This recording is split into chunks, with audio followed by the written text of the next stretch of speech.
Goeiedag, good day, fellow South Africans, and we are opening a new chapter on a very, very interesting and disturbing subject. And I have received a lot of information about this lady. Her name is Arikana Chihombori Quao. And I'll put her name down below in the description so you get the exact spelling. And this woman is apparently the owner of the Durban Club. And it was bought back in the early 2000s from the members of the Durban Club, who now rent back a portion of the Durban Club, mainly on the first floor. And she owns the whole building, including the little Durban Manor, which is like a B&B type setup at the back. And when you consider that the Durban Club basically symbolized colonialism, you can understand why this woman, who is the African Union United States of America ambassador, would love to have this as a trophy, which she now has got. And, you know, when you've tied up with Robert Mugabe, money is no object, and she is tied up with Robert Mugabe from Zimbabwe. So you can start pulling the threads together. What I'm going to do is I'm going to first of all show you a photo of her, and then I'm going to show you the video I took back in 2007 when I stayed at the Durban Manor and visited the Durban Club. And the reason I did visit the Durban Club is because Derek de Haaf used to be the manager of the Durban Club back in the 1980s. And my parents knew him very well. He was actually from Kenya. We were from Tanzania, so we're like friends. And that's where my interest in the Durban Club came about. But it once was a very upmarket, exclusive club in Durban. And of course today, because of the crime and what's going on, their membership has dropped dramatically. And I have talked about that in the past, so I won't go over it again. But let's have a look at, first of all, the video I took in 2007 and the photo of this woman who now owns it. And you'll see how she is the same woman as the woman who is now the ambassador for the African Union in the United States of America. And apparently she has got a whole ledger full of corruption stuff associated with her. But let's just take this one stage at a time. Here we go. It's the 5th of October, and it's a Wednesday. And I'm in the entrance, or the old entrance to the Durban Club, and you can see the magnificent timber work that they've got here, and the initials DC carved into the timber above the entrance. And this was obviously the place that was the exclusive club of the gentlemen like Cecil Rhodes and Winston Churchill. And right next to the entrance is this very interesting caricature of the new owner. And you can see in the bin is one of the old white gentlemen, and in her hands is now the new leadership, which is obviously her when she's older. And it reflects who now owns this magnificent building, the Durban Club. And the secretary is now an African gentleman, which is fine. But some of the old furniture that they've got in the adjoining Durban Manor, which also used to belong to the Durban Club, is now starting to be ruined by obviously people who misuse it when they're staying here. But have a look at these ornate ceilings in this building. This was South African grandeur at its greatest. I mean, you look at those balustrades and look at that ceiling. That's that famous dome that you can see from the Victoria Esplanade in Durban, of the Durban Club. What I'm going to do now is take a bit of a tour around the area that this Zimbabwean lady now has bought, and she's bought it on behalf of Robert Mugabe, which had really pleased Cecil Rhodes and his mates a lot. Another one of his exquisite bits of furniture you can see here. And there's a picture of her hanging on the wall. As you go up this old grand staircase, it would have seen, as I say, people like Rhodes and Churchill in the past coming up. And as we get to the top, we can see that there is a Jan Smuts room. And that door I've tried and is locked, so we can't go in there anymore. I'm going to try this door. Oh, bugger, it's locked too. What a shame. So, where we aren't able to go is... So here again is the magnificent main entrance of the main entrance area of the Durban Club. And it's kind of broken into two parts now. You can see that area there is now leased to the Durban Club behind that door.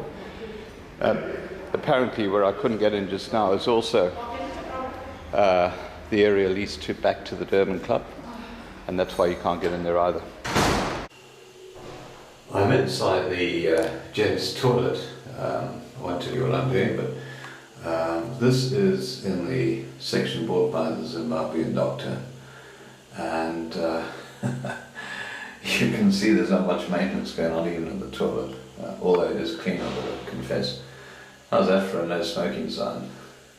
Here you have it at the Durban Club. Oh, look at that door, just starting to come apart at the seams. Oh yeah, look at the ceiling, so sad. What would Winston Churchill have said? He probably sat here once. So, the Durban Club today, how many members has it got? Just over 300. Just over 300 members. And you're not getting more members at all? No, not very slow, you know. Yeah. For this year we've had 2 new members. In the whole year? Yes, yeah, so far. And what, 20 years ago you had a waiting list of about 20 years, didn't you, to get in? Yes. And how many members did you have 20 years ago? 20 years ago, well, that was before my time, but from the time I was here, I mean, we had like over 3,000 members. 3,000 members. And you've been here how long? 20 years. So you've been here 20 years. They had over 3,000 members. They've only got 10% of that left now. And what's the main reason for that? Well, I think it's, you know, the area we're situated, that's a CBD. In Durban? In Durban. Yeah. And also, you know, the younger generation doesn't want to belong to, you know, clubs like these anymore. Yeah. Yeah. And they've moved out to Mhlanga Rocks and other places, have they? Yes, yeah. So they find it probably too dangerous to come into Durban at night? Yes, and people go where they live. There's bars, restaurants. Yeah. Yes.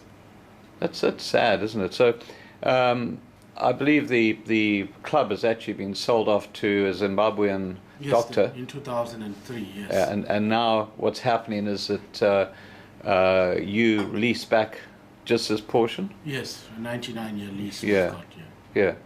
And then after that, I take it they'll just own the club, will they? Well, I mean, 99 years is a long time. It is. Yeah. It is a long time. Yeah. Not all of us are going to be here. No, but the club's 150 years old now. Yes, yeah. So that's in the history. It's only about 40% of its history. Wow. So how many people now work in the Durban Club full time? Full time, that's myself, Mickey, Dennis, 5 of us. 5 of you. Yes. And do you still have the waiter, the African waiter who does the dinners? Alfred. Yeah, Alfred. No, he's retired. Oh, okay, because he was here forever, wasn't he? Yes, he was here 33 years. Yeah, because I rang your doorbell last night just after 5 and there was no one here. Yeah, the barman waits after, I mean, we didn't have anybody for lunch yesterday. Okay. So the barman sits up there till, I mean, I leave here at 4:30. Yeah. Around there, and then he waits there till about 5. If nobody comes, he goes. He goes, locks up because he sits there waiting for nothing. And 30 years ago, you'd have had 200 people in here every night, wouldn't you? Yes, downstairs when we had the long bar. People would come in after work for a drink. And so that's now owned by the Zimbabwean doctor, that area? Yes. and the entrance, and you've just got this little piece upstairs. That's right. Wow. Ooh, not good, is it? No. Yeah. So, do they ever talk about the future, what they're going to do, or? Well, the chairman, I mean, they're always putting it in the newsletter to members, you know. Yeah, to get more people. Yes, yeah. Support the club. And yeah. If you want the club to carry on, yes. Yeah. That's sad. All right. Thank you very much, Selvin. Thank you. Did you get in okay at Durban Manor? Yes, we did. Thank you. Yeah. Yeah. Yeah, the internet was a problem, but we got it going eventually. Is it? Yeah. So this is the Durban Club admin area. Yes. Did you know Derek Tahoff? Yes, yeah. I just came in at that time when he was here. He was a very good friend of ours. Is it? Yeah, we knew him very well because he was from Kenya. Oh, okay. Yeah. Okay, now, this woman is a very outspoken woman, and I'm going to play you a video so you can hear what she's saying. This is as the ambassador for the African Union in the USA. You can see how she just doesn't hold back on anything when it comes to the white people in South Africa, or the white people in Africa. First, hotel. For those who may not know, hotel is an ancient African word. It comes out of Kemet, Egypt, as we know today, but it translates to say peace.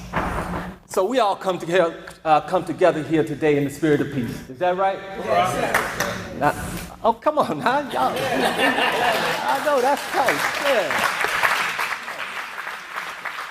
So, what I want to do just for a few minutes is to share with you something about connecting with Africa, looking at our legacy, because this is not the first time we've been called to connect. Are y'all with me? Yes. Now, I grew up in a tradition, and one of the first things we was required to do was ask permission of our elders to speak. And the elders are those who have age and they're experienced and they're wise and they're knowledgeable, and they give us good guidance. Yeah. And we're supposed to follow it. Yeah. And sometimes we don't, but that's okay. They keep loving us. So on this occasion, I want to ask our elders permission to speak. You have our permission. Asante, thank you. Now, connecting with Africa, family, pan-africanism, the global unity of African people. We are represented here today, but this is not the first time we've been called. Looking at our ancestors, those who have come before us. You know, years ago, Marcus Garvey called out. He said, Africans must unite. Excuse me, Kwame Nkrumah said that. Marcus Garvey said, but up, you mighty race, you can accomplish what you will. Africa for Africans, at home and abroad. See, he was calling us to reconnect with Africa. Kwame Nkrumah was inspired by Marcus Garvey. And he said Africans must unite. And when he led Ghana to its independence in 1957, he said the significance of Ghana was nothing without the unification of Africa. And he said that he would put down his leadership, his presidency, to see a united Africa. And when they formed the Organization of African Unity in 1963, it was about uniting African people worldwide. But they were starting on the continent of Africa. So this call is not new. This is a continuation. Okay. Mary McLeod Bethune, the founder of Bethune-Cookman College. At one time, she wanted to be a missionary in Africa. And she said, the drums of Africa beat in my heart. Now, at that time, they said they didn't need no black missionaries in Africa. Okay, y'all didn't hear that. But the fact is, she saw her calling was to educate African-American children here in America. And that's what she committed herself to do, and that's why we have Bethune-Cookman College. Malcolm X said we must return to Africa. But he didn't say we have to go back physically, we have to go back culturally, mentally, psychologically. Oh, y'all, okay. What I'm sharing with you, family, this is not the first time, but I'm hoping that we're listening this time. I raised up my great-grandmother, Eva Rice Martin. My great-grandmother never talked about Africa. She never literally said, you need to learn about Africa. But I say my great-grandmother was one of the greatest Africans to live. Because my great-grandmother taught me to love God, love self, and serve people. And I say to be African is to be human, because Africans are the original people of the earth. We are the mothers and fathers of humanity and civilization. That's the truth, family. So, we raise up our ancestors, because when we talk about our ancestors, we really are talking about ourselves. We're an extension of our ancestors. When we raise them up, we're raising up the best of our ancestors, but the best in us. This is our legacy, and this is what we're standing on today. And if we are to really follow the instructions that Her Excellency is going to share with us, we're going to have to understand the history and then understand where we stand today at the crossroads and realize we have to make a decision on where we're going forward. Finally, I just want to say, last week we had the Pan-African Cultural Festival. Yeah.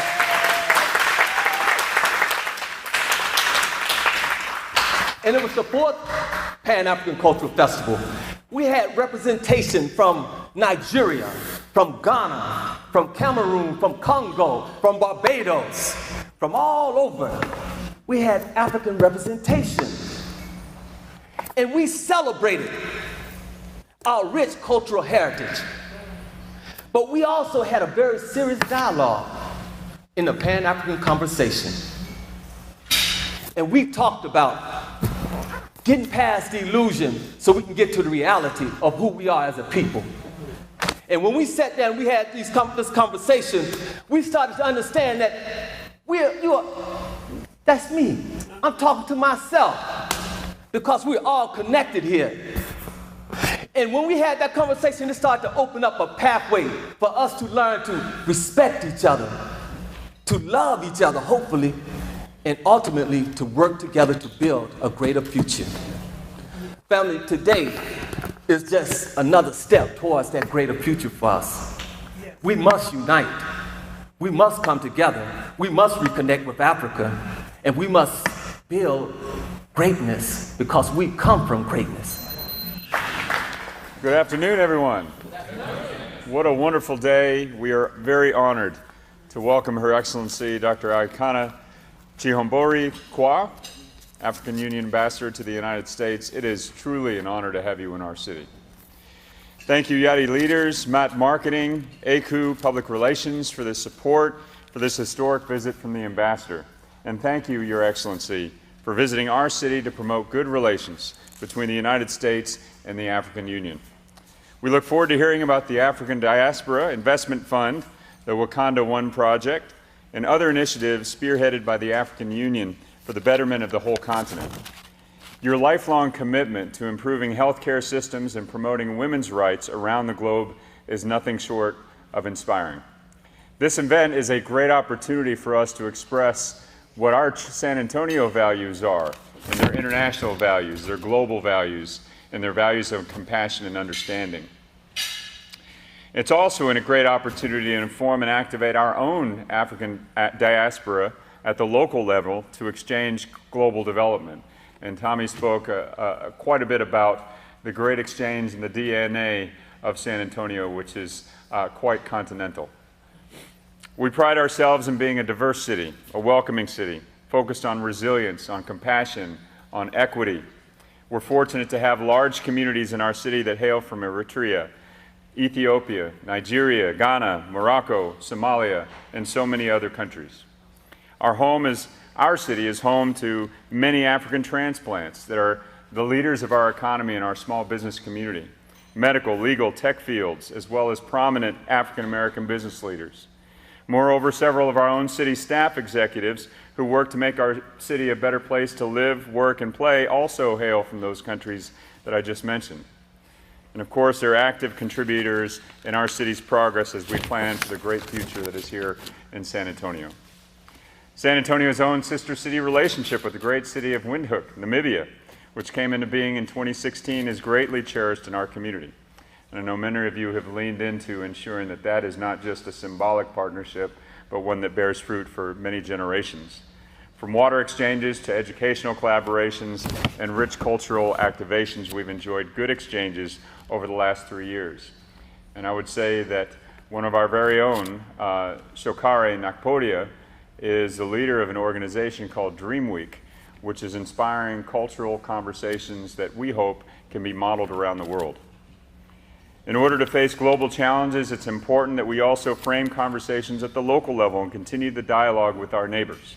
We're always stronger when we work together across borders and oceans to solve our most pressing challenges, and perhaps there's no better way to discover the conflicted history of changing borders than Texas in the United States. Thank you again, Your Excellency, for sharing your mandate with us, for being a staunch supporter of the important cultural and economic relationships between Africa and the United States. We look forward to your participation today, and we hope you enjoy the rest of your stay in San Antonio. This is truly one of the most important visits that we've had in a very, very long time in the city of San Antonio, and we're glad that we can celebrate with you. Thank you very much, Your Excellency, and thank you all. Seem to come together for the purposes of our own sheer survival. How did we get here? I found myself going to the legacy of slavery, the legacy of colonization. And when I started digging even further and asking myself the obvious questions that are right in our fingertips, that are somehow not being discussed. How on earth do you expect individual African countries to fight this game on the world stage as little-bitty countries that we are? And why are we these little-bitty countries that we are? With my own personal understanding of my history, I do know, coming from Southern Africa, I am from some very powerful kingdoms. That was before Rhodesia.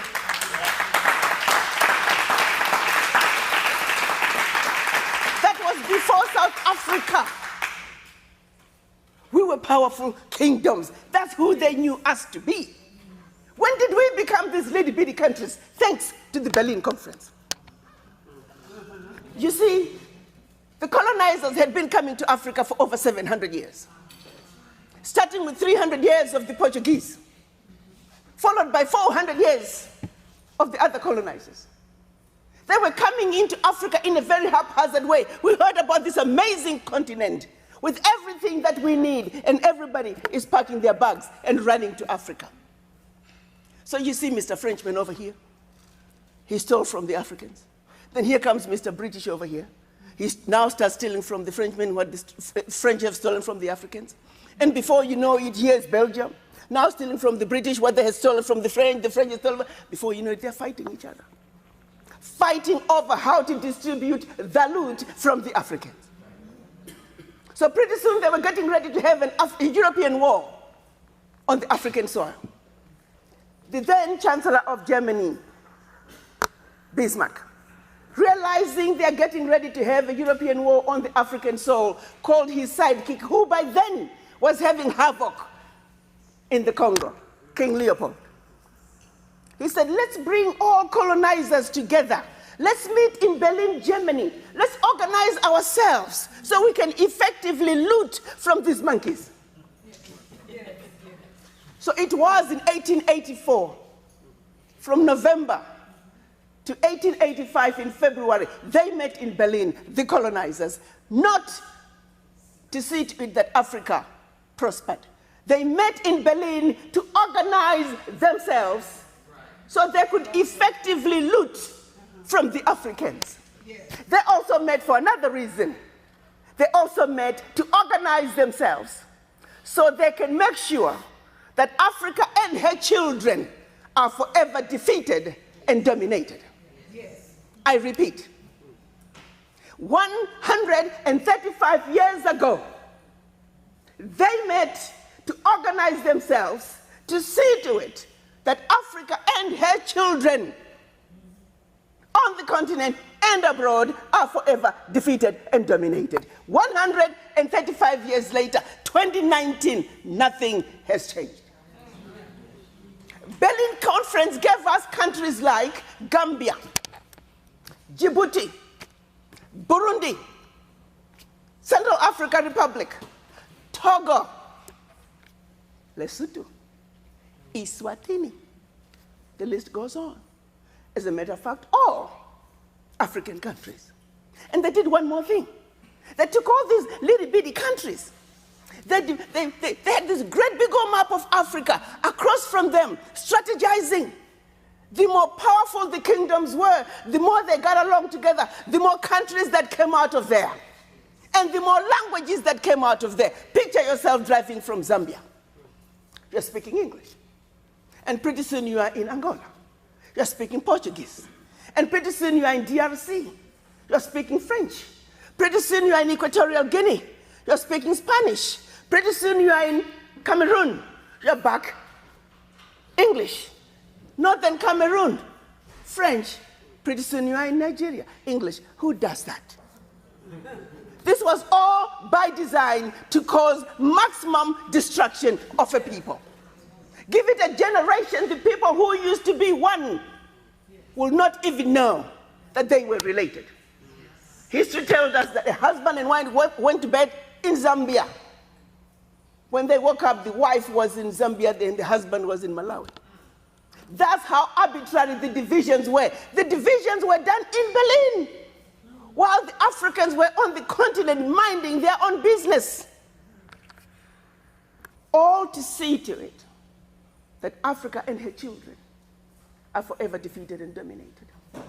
These little bitty countries were given the same sovereignty. Hear me out now. These little bitty countries, Central Africa Republic, has the same sovereignty as China. Gabon, 1.5 million people, has the same sovereignty as China, as India, as the European Union. Even the Europeans realize, as France, as Britain, as Germany, they are not powerful enough. So they came together and became the European Union. But the little bitty African countries, you stay. And I often say, if this world was to be a boxing game, even in boxing, the boxers understand that heavyweights belong to the heavyweights, the middleweights with the middleweights, the lightweights with the lightweights, and the wannabes like my sons here, they need to belong over there, out there, yonder. You don't take a wannabe boxer and throw them in with a heavyweight boxer. It's like taking my poor husband and throwing him in with Muhammad Ali. You don't do that. It's just not done. But that's exactly what they're doing to Africa. How do you take Gabon with 1.5 million people, my fellow brothers and sisters, and throw Gabon 1.5 million into the same boxing ring with China, 1.3 billion? And you call that parity? And when Gabon gets his rear end kicked, and the world is like, what's wrong with you, Gabon? How did you allow China to beat you up? And nobody even goes past that. Gets even better. So it wasn't bad enough that we chopped up Africa into the tiny little countries that can never make it on their own. And should they even try to make it like Africans always do, we are easy to destabilize. We're small economies. It doesn't take much to knock us down. Well, when they were quote unquote, and I'm going to do this in quotation mark, leaving Africa between 1958 and 1961, France did something absolutely horrible. France made the Francophone African countries, and I don't even want to use that terminology, but I only use it for the purposes of conversation. The 14 countries which were formally, but still colonized by the French, they were forced to sign a document that they called the Pact for the Continuation of Colonization. You heard me. The Pact for the Continuation of Colonization. If you want your independence, you must sign this. Guinea, Secretary said absolutely not. Mali said absolutely not. France, pack your bags and go on back home. France could not believe it. Could not understand that an African country, these monkeys, do not want to be affiliated to France. They said, we will show you. So history tells us France went into those two countries, took everything that they thought they had brought to those two countries, including the last teaspoon and chair, proceeded to pour concrete into the sewage pipes, completely devastating the two economies. The then newly appointed president of Ghana, Kwame Nkrumah, in his efforts to rescue these two economies, created the first ever union of any African states, Ghana, Guinea, and Mali. But what that did was it made the other African countries realize that if they go against France, this was the fate that was waiting them. So what do? Wait the paper. And they signed. What did the pact say? One. The pact said, you monkeys, you don't know how to manage your money. So you shall deposit 85% of your bank reserves with the French Central Bank under the control of the French Minister of Finance. And that France is going to take your deposits from the individual countries, pool them together, invest them in the French stock market under the French name. And you, monkeys, you may or may not know the returns. Latest figures are showing this is still going on since 1958. France today is collecting out of Africa over $500 billion before investing.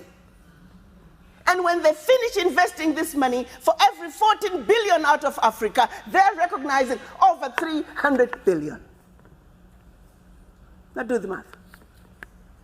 So when it's actually said and done, France is taking out of Africa trillions of dollars every year, and we, the poor Africans, are gladly giving it to France. And the same France has the audacity to look at us and call us poor people.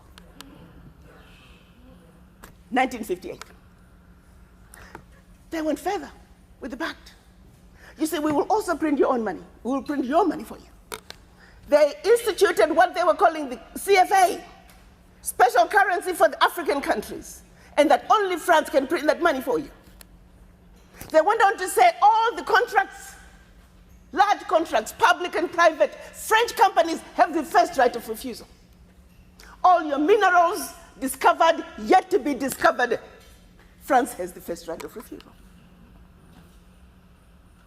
Now, my brothers and sisters, if one of you was to wake up one morning and you're president of one of those countries, and your chief of staff walks in first day and starts reading you out the do's and don'ts as stipulated by the Pact for the Continuation of Colonization, what power do you have? None.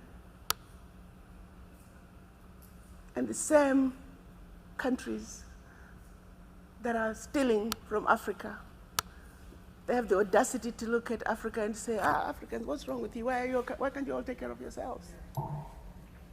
Well, let's start by leaving our $500 billion on the continent. But what they do instead, they want to throw you with a smoke screen. Your African leaders are corrupt. Well, you know, I gave you that. I mean, not all African leaders are corrupt. Africa is a family. No family is complete without crazy Aunt Sally and crazy Uncle Tom. Nobody's perfect. Okay, fine, so I'll give you that. Their own figures are saying 50 billion is getting out of Africa from corruption. Fine, I give you that. But you do not want me to engage in a conversation that's solely limited to the $50 billion out of Africa through corruption. First, you don't tell me where it's going. You simply tell me it's getting out of Africa. But secondly, there's a bigger thief. You got two thieves, one with a briefcase with 50 billion and the other thief with a briefcase with 500 billion. I am a smart woman. You want me to ignore the one with 500 billion and put all my energies on a suitcase with 50? And by the time the one with 500 billion is done investing, we are talking trillions. Now, do you see how quickly the funds out of Africa from corruption become the larger chunk under the table? And they want you to stay under the table. So you never have to talk about what is on the table. We must wake up, Africans. We must think about our situations. How did we get here? Are we willing to let France continue to loot from us for how long? Are we willing to continue, the colonizers, to continue to colonize us? Because the truth of the matter is, all of them have never left Africa. They are still very active in Africa. But they throw you stupid little issues. And because of our colonized minds, because of our minds suffering from slavery, we just follow. We refuse to think. And I'm going to take it home a little bit here. How many times some of you continental Africans? I was talking about a guy. Oh yeah, are there a lot of, this one happened to be Zimbabweans. Are there a lot of Zimbabweans in town? Oh, no, I don't mix with Zimbabweans. Can I get an amen? Amen. How many times have you gone to Africa, you as a continental African, you sit in a restaurant to order something, and our Caucasian brothers and sisters happen to walk in. You see how quickly our own brothers and sisters abandon us to run to wait on our Caucasian brothers and sisters.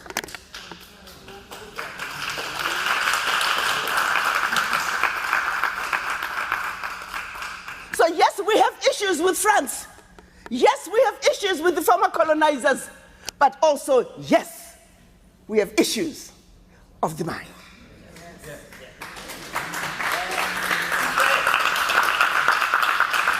And here is where the real battle must be fought.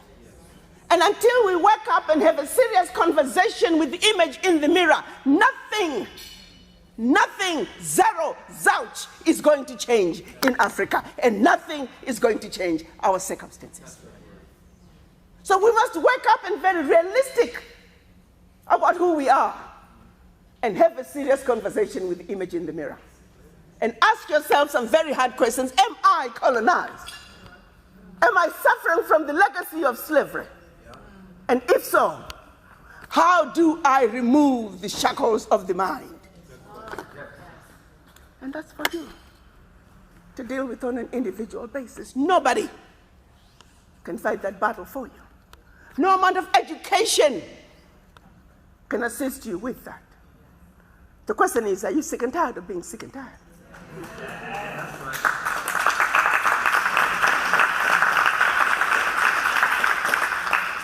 1963, our Pan-African leaders came together to undo the boundaries imposed upon us by the Berlin Conference. Sadly, when they went to Addis Ababa, Ethiopia, they were divided. We had the Casablanca group, who were the Pan-Africanists and said, Africa for the Africans, African Union now. That was Ghana, Guinea, Mali, Egypt, Morocco, Algeria, and Tunisia. The rest of the 25 other countries, they were the nationalists. They said, let's go slow. So they won. We often say in 1963, when the Casablanca group lost, Africa lost. 55 years later, we are still going slow. But all is not lost, my brothers and sisters. Last year, March in Kigali, finally, the African heads of states come together and say, enough is enough. This insanity cannot and must not continue. So they signed and agreed on what we are now calling the African Continental Free Trade Area. 52 African countries, 52 African heads of states signed on this. And after the leaders agreed on that, they then have to go back to their countries and put this decision through their parliament. We call that ratification.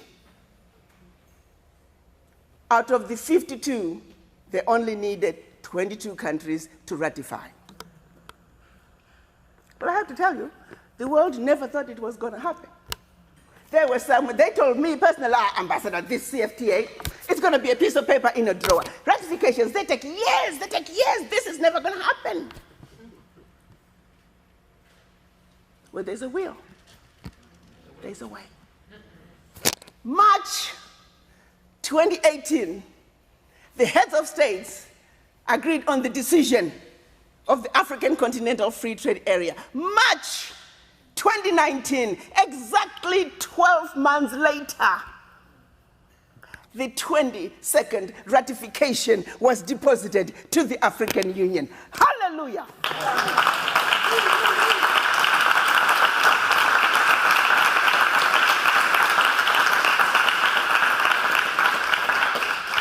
May 30th, this month, implementation of the African Continental Free Trade Area begins.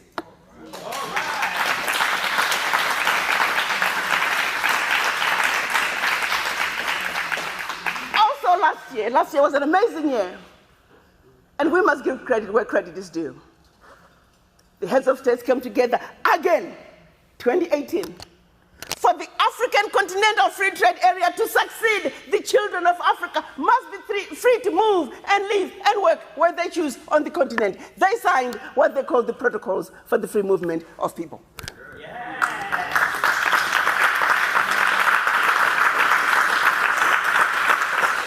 And even as we are going through the process of ratifications, many countries, over 40 countries in Africa now, the heads of states are loosening their...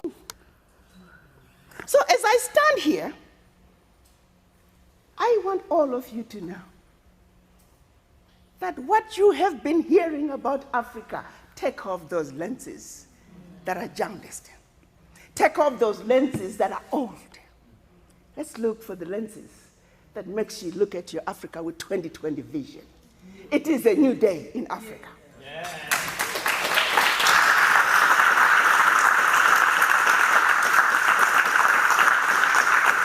And I am not mincing my words. The reality is, the rest of the world could disappear. If we can just be left with the United States of America and Africa, we're going to be all right. Because everything the United States needs can be found in Africa, and everything Africa needs can be found in the United States. So I am a woman on a mission. United States, whether the United States likes it or not, United States shall be the best friend Africa has.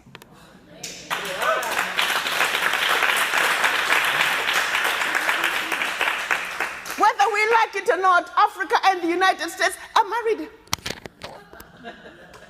This is a relationship that must thrive. It's a relationship that will have not only many children, but many, many beautiful children. And for that to happen, we must understand each other. The misunderstandings of yesteryear must be gone. We need to realize that our Caucasian brothers and sisters, they automatically come to the negotiating table on a high horse, feeling superior. That has got to change. And we too, as black people, we come to the negotiating table feeling inferior, automatically beaten down. That too has got to change.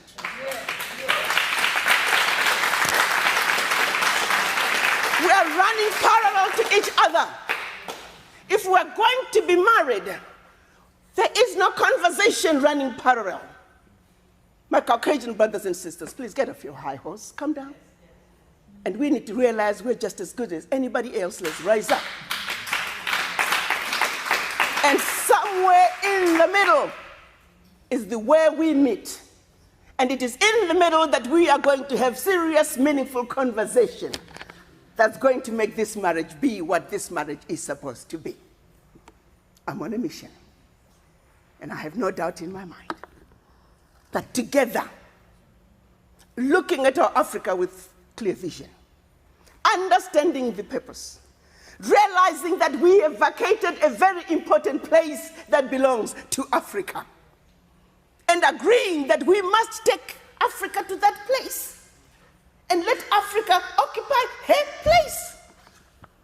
It is then, and only then, can we demand our respect as black people. No one is going to give us our respect. God, take it.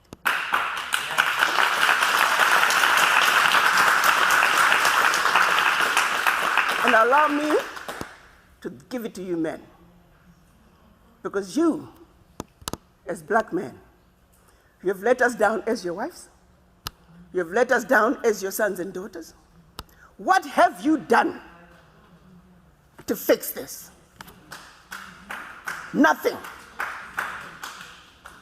What have you black men done to fix this? Nothing. Well, we're putting you in check as black women.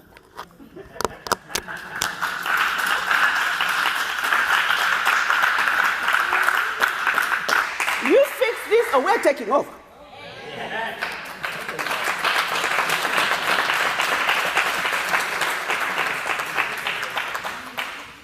Let me conclude by sharing with you a story about one woman called Nanaya Asantua. She was the gatekeeper of the Ashanti gold stool. The British governor in the 1900s, after they had beaten up the kingdom, arresting and putting all the kings and chiefs in exile in Mauritius. The Ashanti king was already locked up in Mauritius. They were now going after this too. Because you see, you got to understand the spirit of the Ashanti rests in that stool. So when you take that golden stool, you are taking the spirit of the Ashantis. They were going to take the stool to England. So the Ashanti men, they caved in. They went to the governor and said, well, if we give you this stool, can you bring back the king? So that was getting ready to happen. They were getting ready to sell the soul of the Ashanti people. But Nanaya Asandua would not have it. She told the men, is it that the strength of the Ashanti men is no more? Is it that we, the Ashanti women, are standing here defenseless?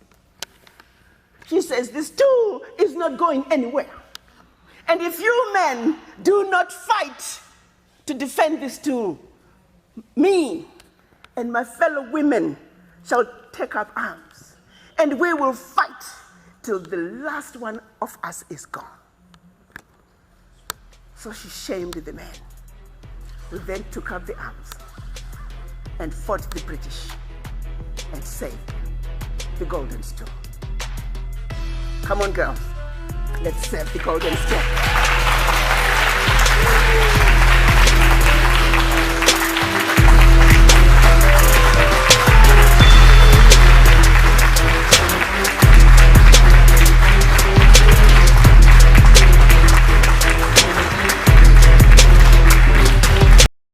Okay, now I have a challenge to my subscribers who live in Durban.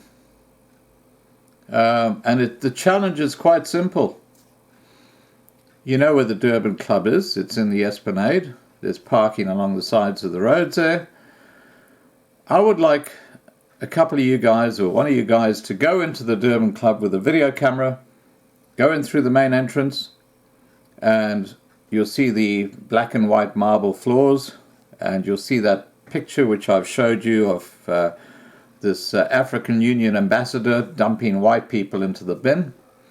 And if you go past that, past the secretary's door and go up the stairs, you will see the photograph that I've shown you.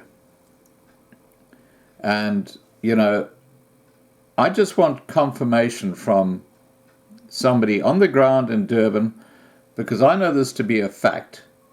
But we're going to be talking a lot more about the African Union ambassador, who is tied up with Robert Mugabe and all those ill-gotten money, you know, the corruption that happened in Zimbabwe.